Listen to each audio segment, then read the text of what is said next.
This is the photo vlog for a ride I did in 2016 to RANN of Kutch, and it was my first solo ride for 6 days. According to the initial plan, I and my one of my friend was accompanying me to the ride, but at the final moment he backed out. Such things have happened before as well, so this time I thought even if I'm alone, I'll make the ride. I was attracted by the advertising done by the Gujarat government for RANN of Kutch, and also many Enfield riders have done this. The tagline of this ad goes like this: Kutch nahi dekha to kuch nahi dekha. So that's how we came to know about the place called RANN of Kutch. Day 1, though I was happy that I'm going on a trip and excited that I would be riding solo for the next 6 days for more than 2000 kilometers, I hadn't packed my luggage a day prior due to work commitments. Got up in the morning, freshened up, packed my bag, took all my jacket, gloves and cords to tie the luggage. Even at this point of time, I couldn't believe that I'm going on a solo road trip. It was already 11 in the morning, took all my luggage, went towards my bike. My mom was not happy that I was riding solo, and many of my friends started saying, "Are you going alone?" As I was alone, so I decided to drive more carefully and not exceeding 80 to 90 kilometers mark, and started the ride with all gears. Today my goal was to reach Vadodara from Mumbai before it becomes dark, and wanted to check into a hotel. After riding for around 100 kilometers, I stopped for a small break near a place called Kasa on the Ahmedabad highway and had some refreshments and started to ride again. Within a couple of hours, I was inside Gujarat, so stopped for lunch break in a hotel nearby. I then realized wherever I go, I will be only getting vegetarian food. So for the first time, I had a veg Hyderabadi biryani. I remember teasing my friends who used to order veg biryani, saying that biryani only comes in non-veg. Anything other than that is a pulav. The highway was too good. I was constantly cruising around 80 to 90.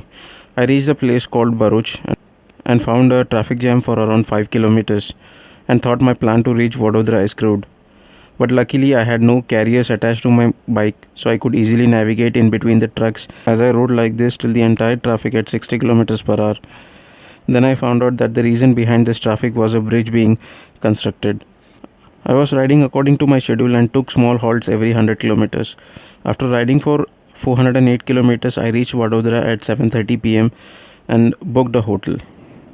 Day 2, got up around 8 a.m., freshened up and checked out from the hotel. Had my breakfast, went to ATM to get enough cash and filled the tank at the nearest petrol pump and continued my journey. Today I had to reach a place called Radhanpur, as it will be easier for me to travel Dholavira next day. Reached Ahmedabad in noon, from where I had to leave the national highway and take the state highway. On the way, found a hotel which serves non-veg. So it was already noon. I got down from my bike and had a chicken masala with roti. Believe me, it was just awesome. As now I was traveling on the state highway through the Ahmedabad city, it was a bit crowded. After reaching a point where I had to take right for Sanand, where the Tata Nano factory is located, was a traffic at intersection and no one seems to move.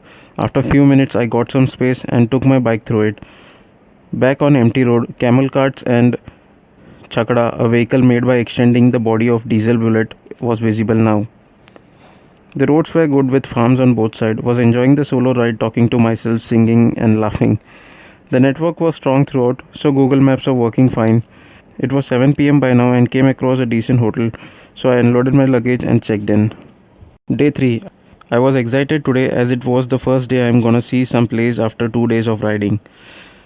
So I started to ride at 9 a.m. As usual, took money from the ATM, filled my tank and had breakfast and started the ride. The road at a point passes through a wildlife sanctuary before Adesar. While passing through the sanctuary, came across a lake, so took a short break and clicked some photos of birds on the lake and started to ride again. After reaching Adesar, there were two routes. One was via a place called Rapar, which is a town, and other is through interior village. The roads via Rapar were good as it was passing through a town, but by mistake I took the road which passes through the interior villages. The roads were fine, but at some place there were no roads at all. I had to either off-road or ride through mud.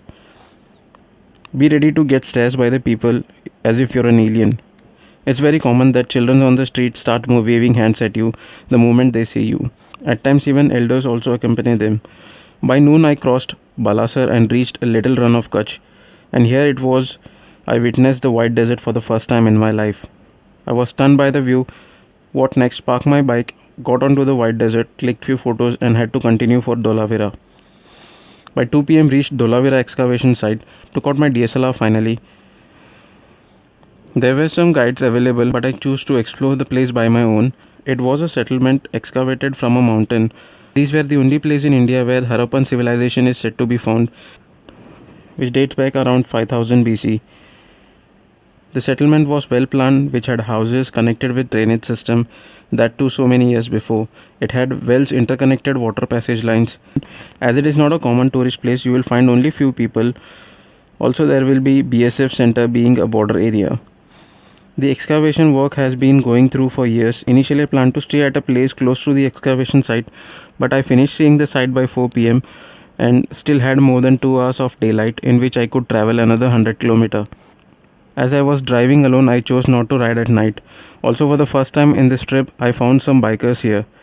I started from Dholavira with a plan to halt at Rapar, as it was only the place where you'll find accommodation after Dholavira, but went ahead of it and reached the highway to Bhuj after crossing Chitrod.